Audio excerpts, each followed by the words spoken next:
नमस्ते, जय हिंद। ये है द आवारा मुसाफिर शो क्लिप्स।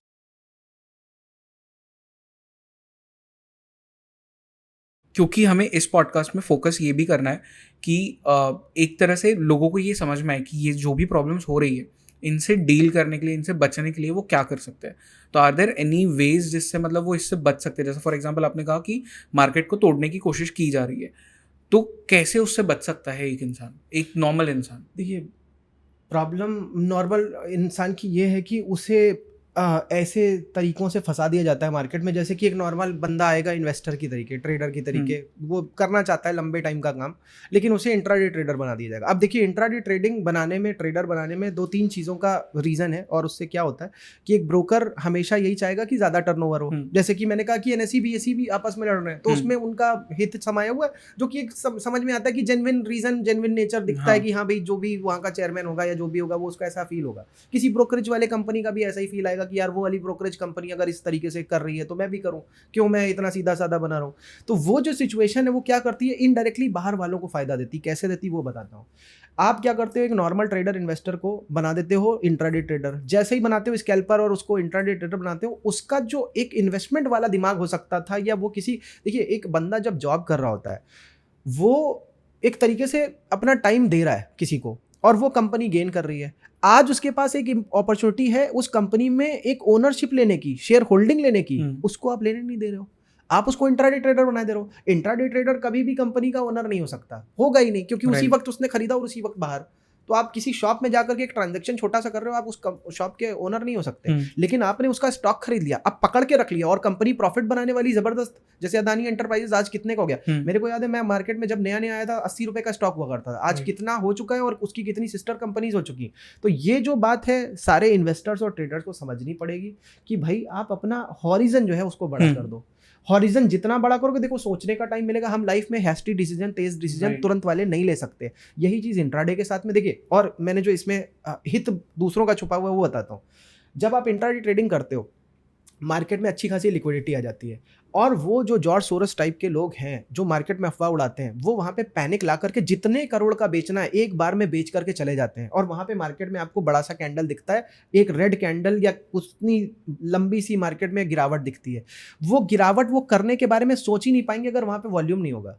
मतलब? मतलब अगर देखिए, मार्केट में बहुत सारे लोग हैं, हुँ, ट्रेडर्स, इंट्राडे ट्रेडर्स, और सबसे ज्यादा नुकसान उन्हीं को होता है। हुँ, अगर वो बेचना चाहते हैं, मान लीजिए कि ट्रेडर ही नहीं है मार्केट में, तो वो बेचेगा कैसे? करेक्ट, हाँ। गिर मान लीजिए कि अब यहाँ पे खरीदने वाला ही वैसे नहीं है क्योंकि गिर कोई। भी ज्यादा सकता है। यहाँ पे एक और चीज हो सकती है कि ज्यादा ही गिर जाए, हुँ, लेकिन वो गिरावट किस बात की होगी? देखिए, पहली चीज तो ये कि जो छोटा ट्रेडर, उसका नुकसान नहीं होगा। अब वो अगर बेचने की कोशिश करेंगे, तो जो खरीदने आएगा वो समझदार बंदा होगा। हुँ, वो कहेगा अच्छा बेचा, बेचना चाहते हो, गिराना चाहते हो हमारी मार्केट को, 20 रुपए की चीज को 15 रुपए का बेचना चाहते हो, पैनिक लाना चाहते हो मार्केट में। देखिए, इंट्राडे ट्रेडर समझदार नहीं है, वो वहां पे फंस जाता है, और आज आधे परसेंट के लिए गया है, 10% का नुकसान करके हुँ, आएगा, पूरी कैपिटल बर्बाद कराए।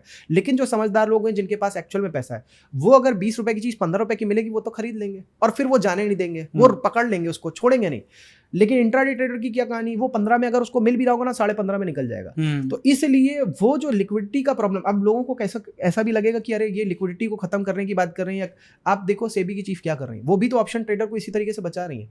तो वो चीज आप जैसे ही लिक्विडिटी को खत्म करोगे, या खत्म मैं नहीं कह रहा हूं इन द सेंस कि आप बस जेन्युइन ट्रेड करो, जहां तक आपको लग रहा है कि इतने महीनों के लिए, इतने सालों के लिए मेरे को होल्ड करना है, उतने के लिए करो, हुँ, इंट्राडे करो ही मत। तो करेक्ट। उससे देखिए एक नुकसान होगा, हमारी ब्रोकिंग की कंपनीज को नुकसान होगा, लेकिन लॉन्ग टर्म में जितने भी ट्रेडर्स हैं, अब वो ट्रेडर केवल ट्रेडर नहीं है, वो जॉब गोइंग पर्सन है, वो बिजनेस गोइंग पर्सन है, पूरा एनर्जी वो मार्केट में अगर लगा रहा है, आप समझिए जीडीपी कितनी बढ़ सकती है अगर करेक्ट। वो एनर्जी उधर ना लगा करके इधर लगाए। एक तो नुकसान कर रहा है, पहला तो जॉब का पैसा सारा जा रहा है, या बिजनेस का हुँ, पैसा जा रहा है, उधर वो एनर्जी अगर इधर लगा दे, कंट्री की ग्रोथ में लगा दे, अपनी जॉब इंक्रीमेंट में लगा दे, बेटरमेंट में लगा दे, अपने करियर को बेटर करने में लगा दे, बिजनेस को बेटर करने में, तो वहां से जीडीपी बढ़ जाएगा। ये बात भी नहीं सोचता कोई। राइट। फैमिली जो सफर कर रही है ट्रेडिंग के थ्रू, और जो भाई देखो, हुँ, एक एग्जांपल समझिए, एक पर्सन है कोल्ड ब्लडेड है बिल्कुल, जैसे जॉर्ज सोरोस, उसे इस बात से फर्क ही नहीं पड़ता यार कि मेरे इस मूव से कितने लोगों की जान जाएगी। वो इस बात पे बस बिलीव करता है कि भैया मैं जो चाहता हूँ वो हो जाए। हुँ, ईगोइस्टिक पर्सन है, और एक कहा जाता है हिपोक्रेट। मैं बताता हूँ क्यों हिपोक्रेट मैंने बोला। इसी सिचुएशन में कुछ सालों पहले था, ये फंड कुछ मैनेज करता था, इसके पास में इवन मैं बता दूं, रॉथस्चाइल्ड्स का भी इन्वेस्टमेंट था। ठीक है, और जो भी जितने भी लोगों से फंड वगैरह लिया था, और ये इधर उधर पला बढ़ा है अलग अलग तरीके से जगहों से, तो इसको अच्छा खासा पता था कि कहाँ पे इन्वेस्ट करना है, और उससे इसने फंड भी ग्रो किया। वहाँ पे जैसे ही यूएस की अथॉरिटी, जैसे यहाँ पे सेबी है वैसे ही वहाँ पे एसईसी है, एसईसी ने कहा डिस्क्लोजर दो कि कहाँ कहाँ से पैसा लगा रहे हो, कैसे कैसे यूज़ कर रहे हो। तो वहाँ पे अगला पलट गया, कहता है कि भाई मैं सबका पैसा वापस करे दे रहा हूँ, मैं अपना ही फंड केवल अब मैनेज राइट। करूंगा, मैं किसी और का पैसा ही नहीं मैनेज करूंगा। बताया नहीं, जैसे ही वो नया रूल आया बताया नहीं। और यहाँ पे सेबी से कह रहा है कि देखो तुमने क्या कर दिया, कि कैसे क्या कर दिया। और इवन यहाँ पे जो शॉर्ट पोजीशंस क्रिएट करी गई हैं अदानी पे या जो भी सिचुएशन, उसमें कोटक बैंक को ले लिया। तो अब यहाँ पे कितने किस किस तरीके से, मतलब इन्हें पहले से पता था कि अगर हम ऐसा कुछ करेंगे तो नुकसान भारत को ही होने वाला है। कैसे होने वाला है कि अगर होगा तो अदानी को होगा, या फिर अगर सेबी कुछ कहेगा तो कोटक को कहेगा, तो अल्टीमेटली नुकसान में मारा तो इन्हीं का बंदा जाएगा। तो किस तरीके से आप देखिए पॉलिटिकली कितना दिमाग लगा करके कॉन्स्पिरेसी करके सिचुएशंस को लाया गया है। अब हम अगर देखिए हमारे देश का ही एक बंदा है अदानी, वो उसके पास में गट्स हैं, उसके पास में लोन लेने की कैपेबिलिटी, वो लेता जा रहा है, नई नई कंपनी खरीदता जा रहा है, एक्सपैंड करता चला जा रहा है। जिस मोड में उसने एक्सपैंड किया, जिस मोड में उसने चीज़ों को बदला है, उस मोड में मेरे को नहीं लगता किसी ने, मतलब इवन अंबानी जी ने नहीं बदला होगा वो चीज़ अगर वो करने। और मैं हमेशा ये एक चीज़ कहता हूँ कि डेट इक्विटी रेशियो एक कंपनी में होता है, डेट इक्विटी रेशियो अगर हाई है तो कंपनी में इन्वेस्ट करने वाला नहीं होता है। लेकिन अदानी में आज हाई नहीं है, बहुत पहले से हाई है। तो अगर इतने पहले से हाई और वो लगातार उसको बढ़ाता चला जा रहा है किसी तरीके से, तो भाई उसकी तो तारीफ करनी पड़ेगी।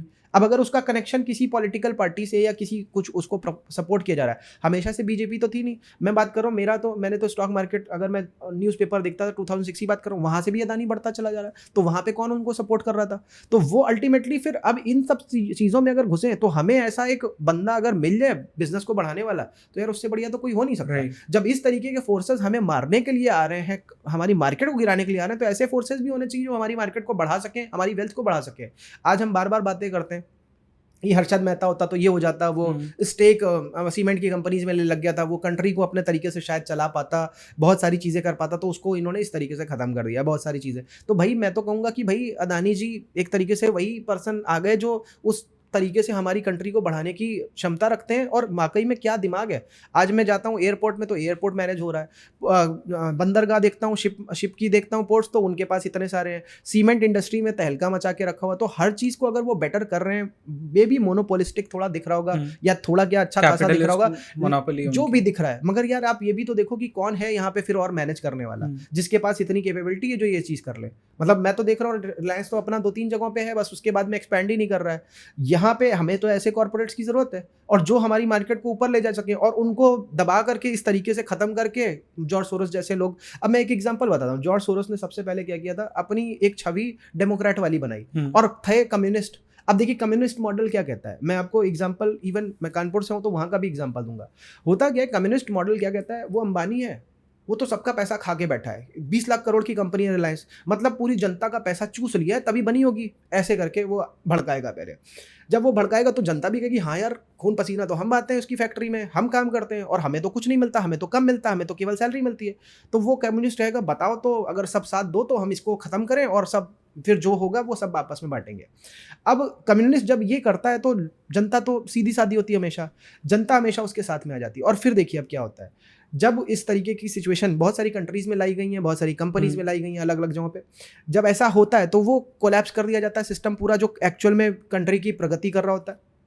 और फिर वो पैसा जो होता है वो लोगों में बंटता नहीं है, उसमें एक ट्रस्ट बन जाता है, उसमें एक कम्युनिटी बन जाती है, वो कमेटी जो होती है वो पैसे को मैनेज करेगी। और देखिए वो बिजनेसमैन नहीं होते हैं, उन्हें तो बस भड़काना आता है, वो अब पैसे, और उन्हें कमाने का तरीका पता नहीं है, उन्हें बस दूसरे के पैसे को नोच करके, जो गिद्ध होते हैं मरे हुए का मांस खा करके जिंदा रहने वाला, वो सिचुएशन होती। तो वो कंपनी को मार दिया, अब उसमें वो 20 लाख करोड़ की कंपनी 2 लाख करोड़ रह जाए चाहे 20,000 रह जाए, उनसे मतलब नहीं, उन्हें तो 20,000 करोड़ मिल गया और वो जनता को कुछ देने वाले नहीं, तो जनता उसी में फंसी रह जाती है। ये सेम सिचुएशन में बता रहा हूँ, कानपुर में लाल इमली करके और बहुत सारी फैक्ट्रियाँ रही हैं, उसमें यही सब हुआ। और फिर जो वहाँ पे काम करते थे वो फैक्ट्रीज चली गई, उनके मालिक चले गए, वो वहाँ पे जो काम करते थे वो बंदे, वो रिक्शा चलाए या बेरोजगार होकर के बहुत दयनीय सिचुएशन में पहुंचे। तो ये कम्युनिस्ट मॉडल जो है ये दिखाता ऐसा है कि भाई हम आपकी हेल्प करना चाहते हैं, हम सब में इक्वालिटी चाहते हैं, लेकिन एक्चुअल में इसका उल्टा होता है।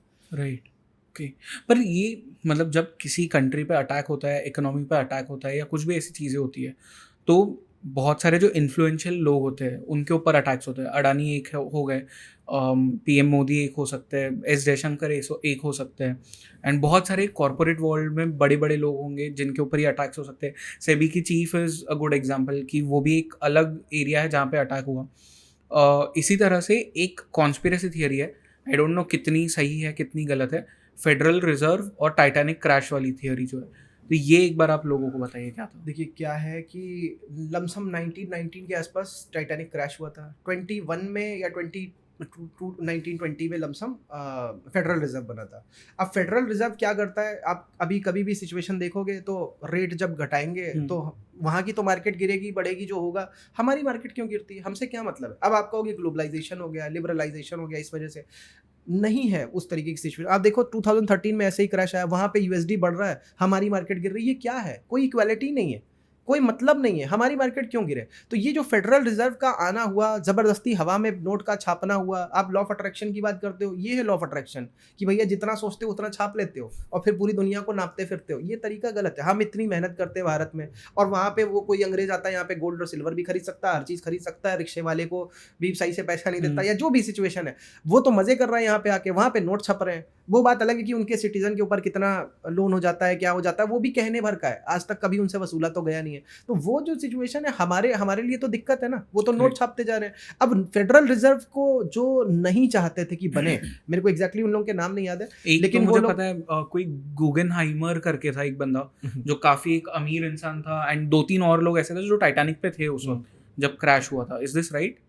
मैं नाम नहीं याद है मुझे, मगर मैं ये जानता हूँ कि वो लोग इस चीज़ के खिलाफ थे और उनका उसमें डूबना तय था कि भाई भेजा ही, मतलब एक कॉन्स्पिरेसी थ्योरी के वो अगर बिलीव करें तो वो वाकई में इसीलिए डुबाई गई थी, 2-3 के चक्कर में पूरी डुबा दी गई और फिर तभी वो फॉर्म हो पाया, वरना फॉर्म नहीं हो पाता। वो लोग बहुत इन्फ्लुएंशियल लोग थे और ये एक बार नहीं हुआ है, हज़ारों बार हुई हैं ये चीज़ें। कभी टाइटैनिक को डुबोने के फॉर्म में हुई हैं, कभी थिंक एंड ग्रो रिच जैसे एक बुक है, उसको उसकी जो असली कॉपीज थी उसमें लॉ ऑफ वाइब्रेशन डिस्क्लोज था, उसको छुपाने के काम पे हुई हैं। अच्छा, तो ये बड़ी, मतलब एक चीज़ नहीं है, बहुत सारी चीज़ें हैं।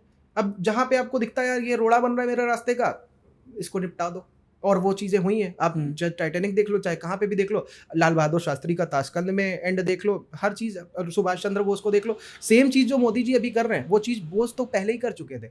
आप देखो, अगर एग्जाम्पल बोलूँ, आपका वर्ल्ड वॉर 1 हो, चाहे 2 हो, चाहे उससे पहले 1857 हो, यहाँ पे हर जगह पे तो हमारा भारत का सैनिक लड़ा है। चाहे यहाँ पे लड़ाओ, चाहे यूके जाकर के लड़ाओ, यूके तो गए थे, जूते तक नहीं दिए थे, यहाँ के सैनिक मर गए थे, पैर इतनी ठंड थी वहाँ पे, लेकिन लड़ा हमारे बेस पे गया। और पीछे लड़वा कौन रहा है, एक ऊपर का ब्रिटिशर बैठा हुआ लड़वा रहा है। तो अब ये जो मैं बात बता रहा हूँ, हमेशा क्या हो रहा है हमारे साथ में कि हम लोग इतने सीधे साधे कि किसी के कहने पे आए जा रहे हैं, कॉन्ट्रैक्ट बेसिस पे। यहाँ पे जो जलियांवाला बाग कांड हो रहा है, वहाँ पे हमारा ही भारतीय सैनिक गोली चला रहा है और हमारा भारतीय सरदार मारा जा रहा है। तो ये सरदार ही मरे थे ज्यादातर वहां पे, तो वहां से मतलब पॉइंट आप समझिए कि वहीं पे ही जो सिचुएशन हम देख रहे हैं कि हर बार हमारे ही बंदे को खरीद करके हम ही को मरवाया जाता है और हमारा बंदा भी इतना सीधा साधा है कि वो बिक भी जाता है। बाद में जब रियलाइज होता है तो वो मंगल पांडे बनता है।